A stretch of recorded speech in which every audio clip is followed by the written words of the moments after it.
नमस्कार, मैं हूं शुभम मिश्रा और आप सभी दर्शकों का अन्नदाता कार्यक्रम में बहुत बहुत स्वागत करती हूं। हमारे देश का किसान जन का पोषक है, वो श्रम का देवता है, अन्नदाता है और उसमें ही भारत की आत्मा निवास करती है। ऐसे ही किसानों की प्रगति के लिए हम खेती बाड़ी से जुड़ी बहुत सी नई लाभकारी जानकारियां हर रोज सुबह आपके लिए लेकर आते हैं। तो चलिए कार्यक्रम शुरू करने से पहले देखते हैं क्या है आज के अन्नदाता में खास। सर्पगंधा की खेती करके कमाई लाखों की आय।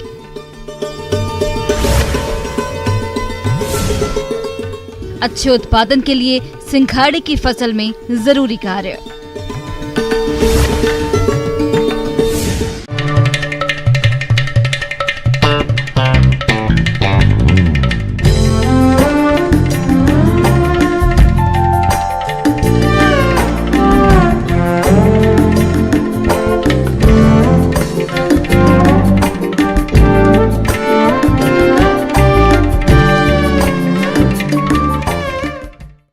किसान भाइयों, अगर खेती को मुनाफे का व्यवसाय बनाना है तो वक्त के साथ खेतीबाड़ी में भी बदलाव करना होगा।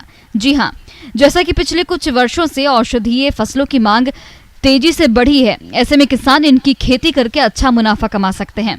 अगर सर्पगंधा की बात करें तो अभी इसकी खेती करने का सही समय है, जिसके बारे में तकनीकी सुझाव दे रहे हैं वन उत्पादकता संस्थान लालगुटवा रांची के वैज्ञानिक डॉक्टर योगेश्वर मिश्रा।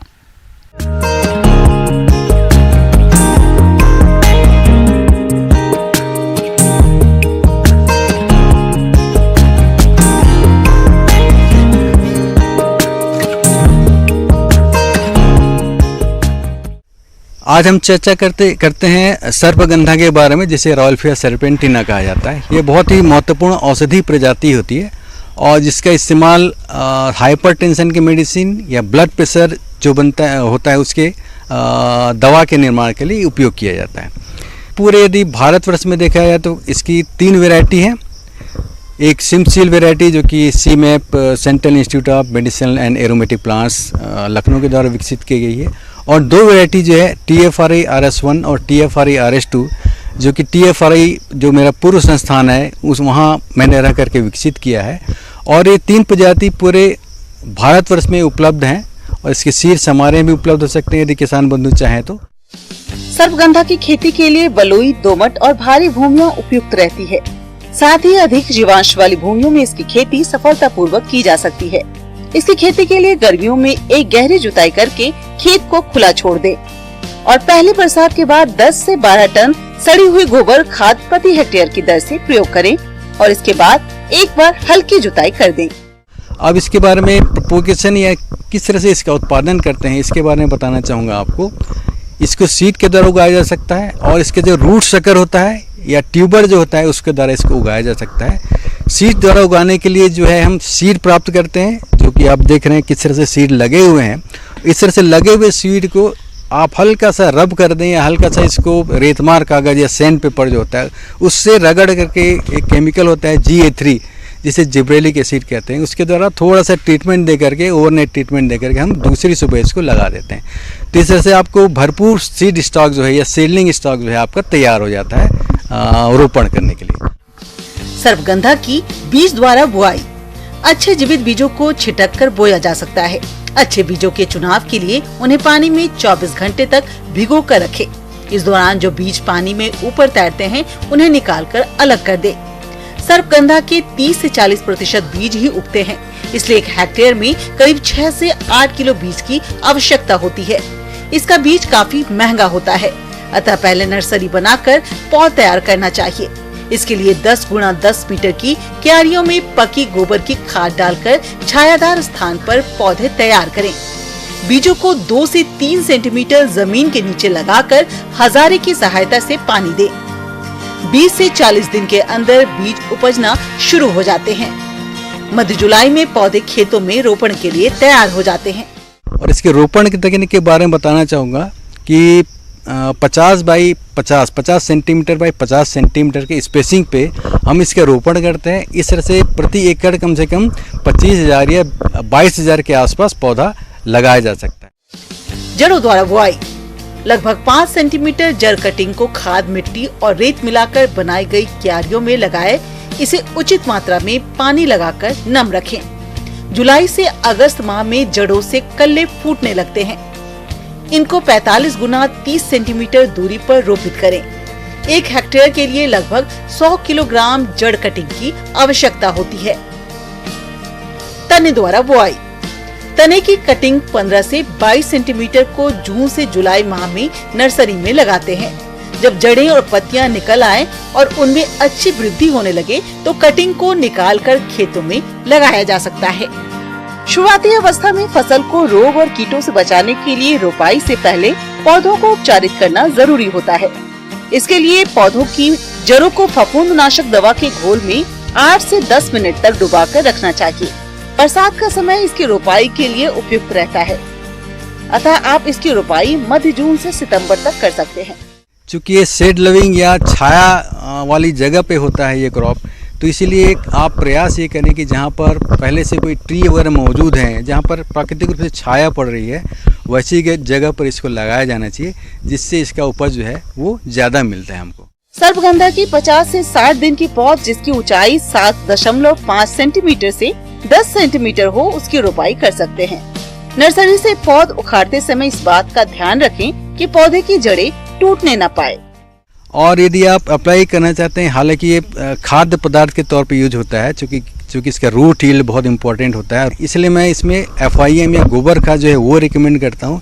लेकिन अधिक उत्पादकता के लिए जो है कम से कम 10 से 15 किलोग्राम खाद जो है NPK का, नाइट्रोजन, पोटेशियम और फास्फोरस, उसका यूनिफॉर्मली पूरे खेत पे आप प्रति एकड़ मिला दें और इस तरह से 0.5 बाई 0.5 मीटर की स्पेसिंग पे आप इसको लगा करके आप अपनी उपज को बढ़ा सकते हैं। किसान भाइयों, इस सर्पगंधा की फसल में कितनी लागत आती है और इसकी खेती करने पर आपको कितना मुनाफा हो सकता है और इसकी मार्केटिंग आप कहां तक कर सकते हैं, आइए जानते हैं। और इसके उपज के बारे में बताना चाहूँ तो कम से कम 350 से 450 जो रूट यील्ड मीन्स इसका जो जड़ है वो इम्पोर्टेंट पार्ट होता है इसका, क्योंकि इसके जड़ के अंदर ही रिसर्पिन कंटेंट जो एक बहुत ही महत्वपूर्ण एल्कलाइड होता है वो मौजूद होता है। एकड़ की बात करूँ मैं तो आपको कम से कम 2200 या 2500 किलोग्राम के आसपास आपको पूरा उपज मिल सकता है। और इसका जो उपज का कॉस्ट होता है वो, यदि मैं नेशनल लेवल की बात करूँ, जैसे कि मुख्य बाज़ार जो है यहाँ पर सेंट्रल इंडिया में कटनी में बहुत बड़ा बाज़ार है इसका, रतलाम में है, रायपुर में है और धमतरी छत्तीसगढ़ में। और एक टोटल इकोनॉमिक्स यदि बात करूँ मैं तो इसको लगाने का खर्चा कम से कम 48,000 के आसपास लागत पड़ता है इसका। और इसका जो आपका टोटल जो इससे उपज मिलती है उसका कॉस्ट करीब पड़ता है 2,80,000 के आसपास, 2,20,000 के आसपास आपका शुद्ध इनकम होता है। इस तरह से ये सर्पगंधा लगा करके आप अपनी आय को बढ़ा सकते हैं। किसान भाइयों, अब लेते हैं एक छोटा सा ब्रेक।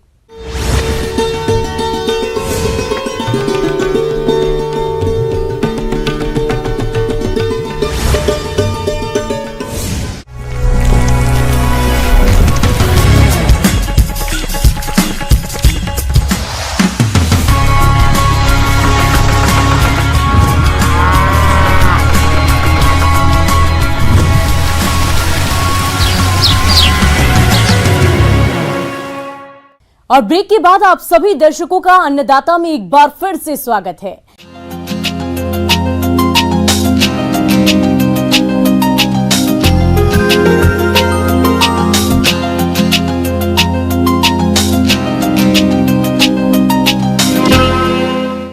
किसान भाइयों, सिंघाड़े की खेती अपने राज्य बिहार में बहुत से किसान भाई करते हैं और जिन किसान भाइयों ने इसकी रोपाई समय से कर दी थी, उनकी फसल इस समय बढ़वार की अवस्था में है और इस फसल से अच्छा उत्पादन लेने के लिए कुछ जरूरी कार्यों को करने की जरूरत होती है, जिसके बारे में जानकारी दे रही हैं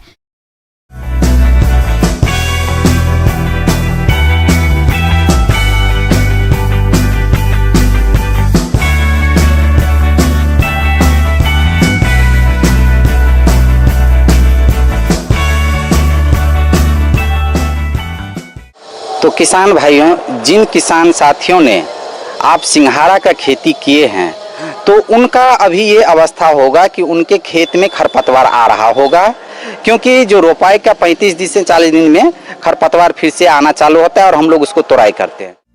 हर फसल की भांति सिंघाड़े की फसल में काफी खरपतवार उग जाते हैं। ये खरपतवार फसल की बढ़वार में बाधा डालते हैं, साथ ही कई रोग और कीटों का प्रसारण फसल में करते हैं, जिससे फसल को काफी नुकसान होता है। चूँकि सिंघाड़ा एक अधिक पानी में उगने वाली फसल है, ऐसे में कई बार फसल में काई की समस्या उत्पन्न हो जाती है। इसकी रोकथाम के लिए शुरुआती दौर में लकड़ी के साथ जाल बांधकर काई को निकालें और इसका अधिक प्रकोप होने पर चूने का भुरकाव करें। तो किसान भाइयों, जिन खेत में आपको लगे खरपतवार है उसको हटा देना चाहिए। और एक बात और आता है कि किसान भाई, आपको एक बात और देखनी पड़ती है कि हमारा बारिश नहीं हो रहा है तो उसमें पानी का भी मेंटेनेंस जरूरी है। जैसे 1 से 1.5 फीट पानी उसमें रहना चाहिए, तभी आप अच्छे से अच्छे आप फसल ले सकते हैं। और फिर देखने वाली बात ये आता है कि उसमें जो है कीड़ा लगता है, जिस कीड़ा को हम सिंघाड़ा भंग या लाल भंग के नाम से भी जानते हैं। तो उसका एडल्ट और लार्वा दोनों ही हमारे फसल के लिए हानिकारक होता है। तो लार्वा जो है उसको फसल को छेद कर उसके डंठल में घुस जाते हैं, जिससे क्या होता है उस पत्ता को खा लेता है और वो हमारा सिंघाड़ा का पौधा नहीं तैयार हो पाता है। तो ऐसे में हमारा बहुत ही लॉस होता है। तो इसके कंट्रोल के लिए आप जो नेचुरल विधि है, जैसे कि आपको लगे कि 1-2 पौधा में है तो आप उस पौधा को डायरेक्ट आप अपने फील्ड से हटा लीजिए और कहीं दूर हटा दीजिए। और जैसे आप जैविक विधि से जाइएगा तो जो नीम का तेल है 5 ml प्रति लीटर वाटर में मिलाकर आप अपने खेत में छिड़काव कीजिए, जिससे कि आपका वो कीड़ा दूर हो जाएगा। और फिर भी अगर नहीं होता है तो क्लोरोपाइरोफॉस जो है 2 ml प्रति लीटर वाटर में मिलाकर आप अपने खेत में छिड़काव कीजिए। निश्चित ही आपका जो कीड़ा है वो दूर हो जाएगा। सिंघाड़े की फसल में लाल खजूरा कीट का प्रकोप भी अधिक होता है। ये कीट पौधों में छेद कर अंदर ही अंदर फसल को खा जाता है, जिससे पौधों की बढ़वार रुक जाती है और पौधे गलना शुरू हो जाते हैं। इसकी रोकथाम के लिए इमिडाक्लोप्रिड 1 मिलीलीटर दवा प्रति 3 लीटर पानी के हिसाब से घोल बनाकर छिड़काव करना चाहिए। फिर आता है बात बीमारी के बारे में। तो बीमारी भी हमारे फसल में बहुत अधिक नहीं लगता है, थोड़ा लगता है। एगो दहिया नामक बीमारी है, जो पत्ते पर क्या होता है कि उजले उजले कलर का हो जाता है, जिससे क्या होता है कि हमारा पौधा जो है प्रकाश संश्लेषण की क्रिया नहीं कर पाते हैं और खाना नहीं बना पाते हैं, जिससे हमारा प्रोडक्शन कम हो जाता है। तो किसान भाइयों, इसके कंट्रोल के लिए मनकोजेब 2 ml प्रति लीटर वाटर में मिलाकर आप छिड़काव कीजिए, तो बीमारी से भी आपका छुटकारा हो जाएगा। और जैसे भी है कि फर्टिलाइजर का मात्रा अगर आप उसमें जो NPK का जो रेशियो है 19:19, तो आप उसमें जो 5 ग्राम प्रति लीटर वाटर में मिलाकर आप उसको दीजिएगा, तो हमारा मानना है कि आपका जो 10 से 15 तुड़ाई आप आराम से कर सकते हैं। सिंघाड़े की जल्द पकने वाली प्रजातियों की पहली तुड़ाई अक्टूबर के प्रथम सप्ताह में और अंतिम तुड़ाई 20 से 30 दिसंबर को की जाती है। इसी प्रकार देर से पकने वाली प्रजातियों की प्रथम तुड़ाई नवंबर के प्रथम सप्ताह में एवं अंतिम तुड़ाई जनवरी के अंतिम सप्ताह तक की जाती है। सिंघाड़ा फसल में कुल 7 से 8 तुड़ाई की जाती है। तुड़ाई पूर्ण रूप से विकसित पके फलों की ही करनी चाहिए। कच्चे फलों की तुड़ाई करने पर गोटी छोटी बनती है एवं उपज भी कम प्राप्त होती है। बाजार में मध्यम आकार वाले कम से कम 30 से 50 ग्राम वजन के फलों की मांग होती है। इसीलिए फलों की तुड़ाई बाजार मांग को देखते हुए करें। ऐसा भी अवस्था है कि अब हम फसल तोड़ सकते हैं। तो तोड़ने की जब आएगी बात, जब हम फसल एक बार तोड़ लेते हैं तो मार्केट में उपलब्ध है जो NPK का जो रेशियो है जो 19:19 में है, कर आप अपने पौधे पर छिड़काव कीजिए हर तोड़ने के बाद, तो आपका फसल जो होगा बहुत ही अच्छा होगा और अच्छे से अच्छे आमदनी आप ले सकते हैं। और इसी तरह आप कीजिएगा तो आप 1 हेक्टेयर में कम से कम 50 क्विंटल प्रति हेक्टेयर के दर से आपका उत्पादन होगा और अपने आमदनी को दुगुनी ही नहीं तिगुनी भी कर सकते हैं। आगे और भी है खेती बाड़ी से जुड़ी बहुत सी रोचक जानकारियां। कहीं नहीं जाइएगा, रुकेंगे एक छोटे से ब्रेक के लिए।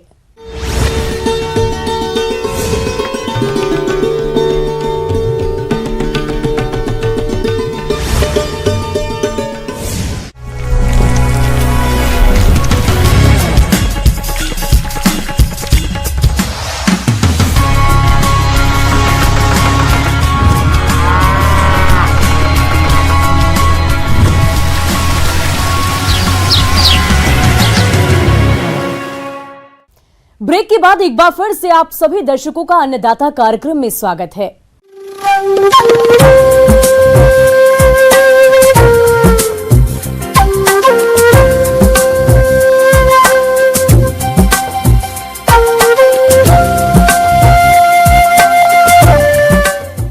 मौसम विभाग की रिपोर्ट पर साप्ताहिक कृषि सलाह कुछ इस प्रकार है।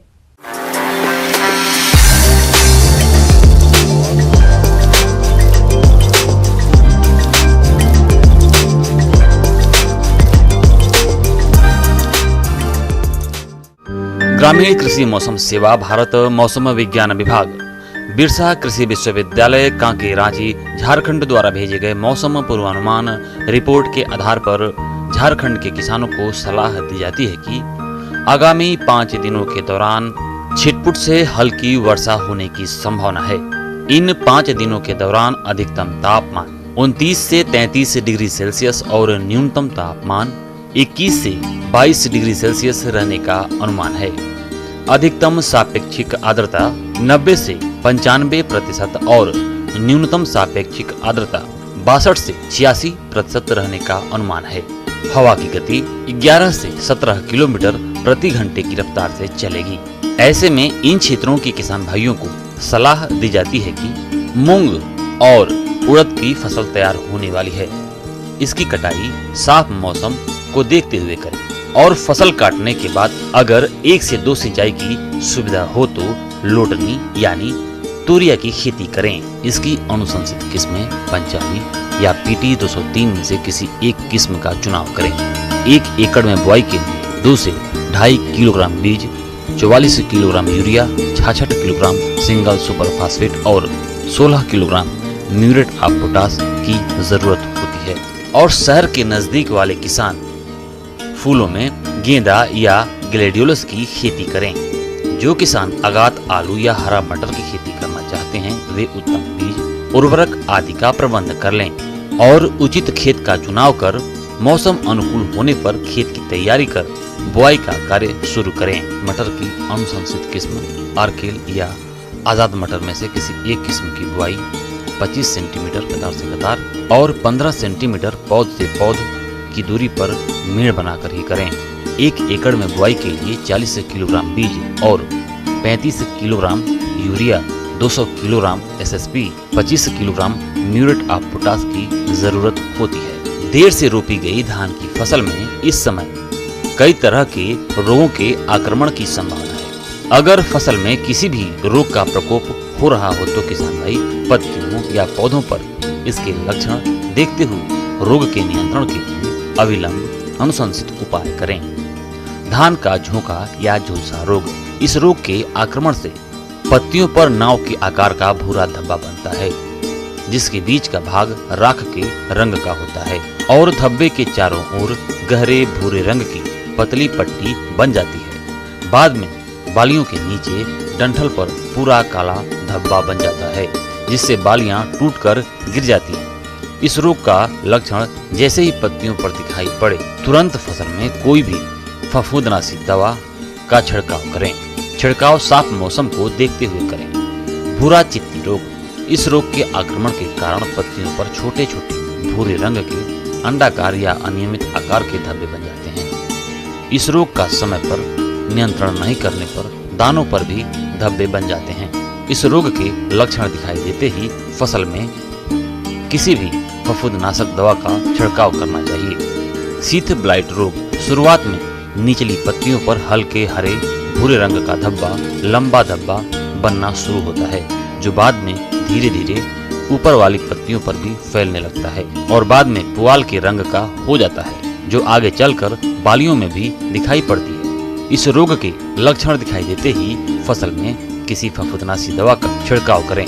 मिट्टी में जिंक की कमी के कारण पौधों में ऊपर से तीसरी चौथी पत्तियों पर कथई भूरे धब्बे बनते हैं जो बाद में बड़े होकर संपूर्ण पत्तियों में फैल जाते हैं। जिंक की कमी के कारण पौधों में कल्ले भी कम निकलते हैं। इस रोग के लक्षण फसल में दिखाई देते ही फसल में 5 ग्राम जिंक सल्फेट का छिड़काव प्रति लीटर पानी के हिसाब से मौसम साफ होने पर करें। इस घोल में चूना जरूर मिलाएं। मकई की वैसी फसल जहां भुट्टे में दाने लग रहे हैं की रखवाली का समय आ गया है। इसके लिए किसान भाई खेतों में खंभों के सहारे चमकीले तार को बांध दें। इस तार को देखकर पक्षी दूर भागता है।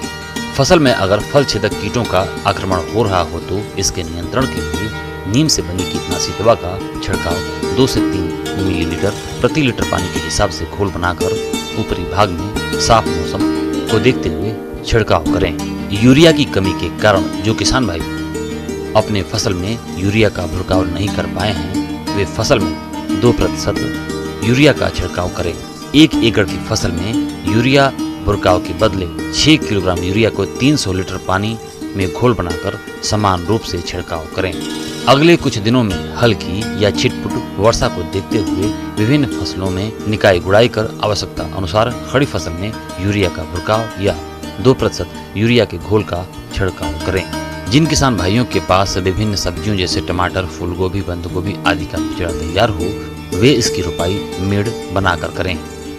पहले रोपे गए सब्जियों में निकाई गुड़ाई कर आवश्यकता अनुसार यूरिया का बुरकाव करें। जो किसान भाई जाड़े की सब्जियों जैसे फूल गोभी, बंद गोभी, मिर्च, टमाटर आदि की खेती करना चाहते हैं, वे बीज स्थली में बीजों को गिराएं और मूली, गाजर, सलजम, फ्रेंच बीन आदि की सीधी बुआई मेड़ बनाकर ही करें।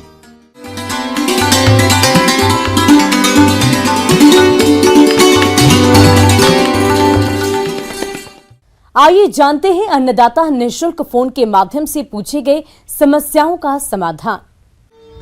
अन्नदाता निःशुल्क फोन संपर्क सेवा के माध्यम से पूछे गए प्रश्नों में से आज हमने जिस प्रश्न को कार्यक्रम में शामिल किया है उसे पूछा है ग्राम लालगंज, जिला वैशाली के कृषक सुरेश रंजन ने। ये बतख पालन के बारे में संपूर्ण जानकारी चाहते हैं। तो सुरेश रंजन जी, आपकी जानकारी के लिए प्रस्तुत है कार्यक्रम का ये अंश। पूरे कुक्कुट पालन का 5 से 6% जो हिस्सा है वो बत्तख पालन के द्वारा पूरा होता है। बत्तख एक काफ़ी अच्छी आय का स्रोत हो सकती है जब आप पूरी तरह वैज्ञानिक रूप से बत्तख पालन करेंगे। बत्तख के बारे में जो एक ख़ास विशेषता ये है कि वो बड़ी तेज़ी से बढ़ती हैं। अपना बहुत सारा भोजन वो तालाबों से के स्रोतों से और अन्य स्रोतों से ले लेती हैं और जहाँ भी नेचुरल रिजर्वायर हो वहाँ पर बत्तख पालन और भी अधिक कम लागत में ज़्यादा मुनाफा देती हैं। बत्तख के अंडों के बारे में है कि बत्तख का अंडा लगभग जो है 10 से 15 ग्राम मुर्गी की अपेक्षा ज़्यादा बड़ा होता है। मुर्गियों की अपेक्षा बत्तख पालन में जो बीमारियां होती हैं वो बहुत कम होती हैं। जब बत्तख लगभग 16 से 18 सप्ताह के आसपास की हो जाती है तब वो अंडा देना शुरू करती है। बतख पालन करने के दौरान सबसे महत्वपूर्ण बात ये है कि कुछ बतख अंडे के उत्पादन के लिए बेहतर होती हैं और कुछ मांस उत्पादन की दृष्टि से बेहतर होती हैं। कुछ बतख की नस्लें ऐसी भी हैं जिससे आप मांस और अंडा दोनों प्राप्त कर सकते हैं। इसलिए बतख पालन शुरू करने से पहले आपको उनकी नस्लों के बारे में उचित जानकारी होनी आवश्यक है।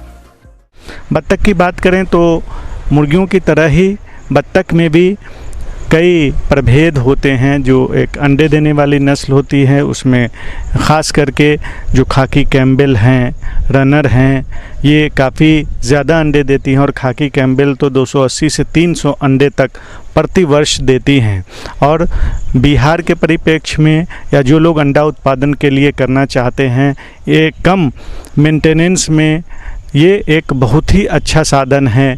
जब हम बात करते हैं मांस के लिए, जब आप बत्तख पालन करते हैं तो मस्कोवी है, एल्सबेरी है, तो ये सब प्रजातियां हैं। आप उसको आसानी से आप जब मांस उत्पादन के लिए बत्तख पालन करते हैं तो इनका बत्तख पालन आप करें। आप ये गौर करेंगे कि जब आप बत्तख पालन करें तो शुरू में बत्तख को बच्चों को 24 घंटे के आसपास आप मुर्गियों के साथ ब्रूड करने दें। सब हम लोग जानते हैं कि तापमान का बहुत महत्व है। जब गर्मियों के दिनों में तो वैसी जगह बच्चों को रखें जहां खुली हवादार जगह हो, जहां पर बहुत ज़्यादा गर्मी ना हो। लेकिन जब ठंडों के मौसम में इसकी थोड़ी हम लोगों को देखभाल तापमान की दृष्टि से बहुत ज़रूरी हो जाता है और किसी भी तरीके से हमको 37 डिग्री सेंटीग्रेड के आसपास तापमान पहले 1-2 दिन रखना चाहिए और हर दिन कुछ तापमान घटाने देना चाहिए। बतखों के चूजों को लगभग 25% प्रोटीन युक्त आहार देना आवश्यक होता है। और जब यह बतखें अंडे देने की स्थिति में हो जाए तो इनको प्रोटीन वाला आहार घटाकर 17% कर देना चाहिए। हालांकि आप इन्हें किसी नजदीकी तालाब या नालों में ले जाकर चरा सकते हैं ताकि वह प्राकृतिक रूप से जलीय जीव जैसे घोंघे आदि का सेवन कर अपनी खुराक पूरी कर सके। वैसे हर बतख को 100 से 150 ग्राम दाना देना आवश्यक होता है। जहाँ तक बीमारियों की बात आती है तो बत्तख में बहुत कम बीमारियाँ होती हैं। डक हेपेटाइटिस है, डक कोलरा है, अफ्लाटॉक्सिकोसिस का केसेस आता है, लेकिन खास करके डक हेपेटाइटिस का जो आप टीका है उसको आप लगवा दें। एक चीज़ जान ले कि एक बत्तख के लिए जो ज़मीन की आवश्यकता होती है घर में, वो लगभग 3 से 4 स्क्वायर फीट की ज़मीन की आवश्यकता होती है। इस हिसाब से आप हवादार घर, ऊंची जगह पर आपको कितनी बत्तख पालना है उसके हिसाब से आप उन बत्तखों का चयन कर सकते हैं। बतख के साथ मछली पालन करने से अतिरिक्त आय प्राप्त कर सकते हैं। मछली सह बतख पालन एक ही तालाब में आसानी पूर्वक किया जा सकता है। बात करें इसके लाभों की तो वे इस प्रकार से है। मछली सह बतख पालन से तालाब में अतिरिक्त खाद डालने की आवश्यकता नहीं पड़ती। मछलियों को कृत्रिम आहार कम देना पड़ता है। तालाब में बतख के तैरते रहने से वायुमंडल की ऑक्सीजन निरंतर पानी में घुलती है। बतखें जलीय वनस्पति पर नियंत्रण रखती हैं। अगर इन सारी चीज़ों को घर में ही मिलाकर अगर आप एक अनुपात में अगर बनाएंगे और आपके पास तालाब की व्यवस्था है तो कम लागत में बत्तख पालन आपके लिए बहुत एक अच्छे आय का स्रोत हो जाता है। किसान भाइयों, कृषि संबंधित समस्या और सुझाव के लिए आप हमें इस पते पर संपर्क कर सकते हैं। प्रोड्यूसर अन्नदाता, news 18 Bihar Jharkhand, Ramoji film city, Hyderabad 501512 और साथ ही आप हमें ईमेल भी कर सकते हैं। हमारा ईमेल आईडी है p18annadaता@nw18.com। इसके अतिरिक्त आप हमें निःशुल्क हेल्पलाइन नंबर 180088921663 पर सोमवार से लेकर शनिवार सुबह 10 बजे से शाम 4 बजे के बीच संपर्क कर सकते हैं।